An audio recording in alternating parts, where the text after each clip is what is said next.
Sziasztok, ez itt a Top Gamer, és most egy nerf lövési teszt lesz. Hát báránkákat fogjuk szétlőni.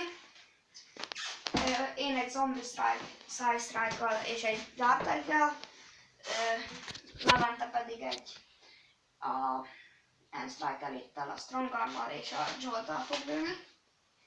Megnézzük milyen pontos és milyen messzire lő el. Na, akkor kezdjük a videót.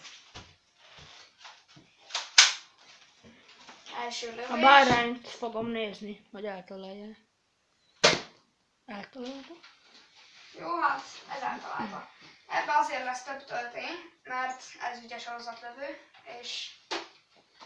és pontosabb leveltel. Egy talált. Kettő. Akkor kettő. Akkor itt egy kis szünet lesz, amíg én is oda megyek. Jó, jöhet. Várjál, most. Na, ebben a videó, vagy a vágás után a Joltot és a Strong Arm-ot fogom kipróbálni, hogy lő. Ott a bárány, ahol társan lő. Na, kezdjük is.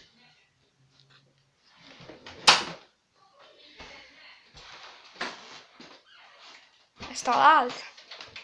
Nem, de lábát. Na most a Strong Arm jön. Nagyon jó célzója van.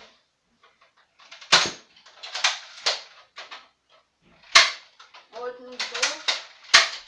Most sincs. Most van.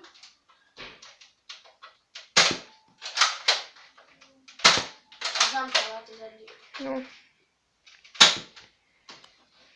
Ennyi volt, egy nem talált. Köszönjük szépen a figyelmet, ha tetszett, iratkozz fel és lájkolj. Sziasztok!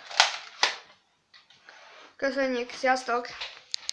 Itt a Top Gamer csatorna volt, és a következő videót azt nem nálunk, hanem a levéknél fogjuk forgatni. Igen. Ott az ő fegyvereiket fogjuk kipróbálni, hogy lő. De sajnos szegény bárányka már meghalt. Ővele már nem fogtok találkozni szerintem. Sziasztok!